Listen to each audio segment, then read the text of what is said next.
Hello guys, in this video I'm going to show you how to select the language on the Clash of Clans application. But first of all, I just want to mention, please don't forget to subscribe to our channel, because at 100,000 subscribers we are going to show you our YouTube revenue statistics and growth strategy, how to make money online. So let's jump into it. First of all, open the application on your device.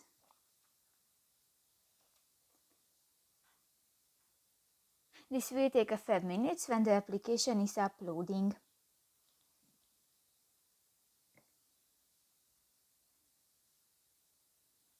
Click to the settings icon at the lower right corner of the screen, and in the language section click to the English button, and here you can select another language, for example Deutsch, Norks, Turkish or Korean, Chinese and more, and just select one and click that and on. So that's pretty much it for this video guys. See you in the next one. Bye bye.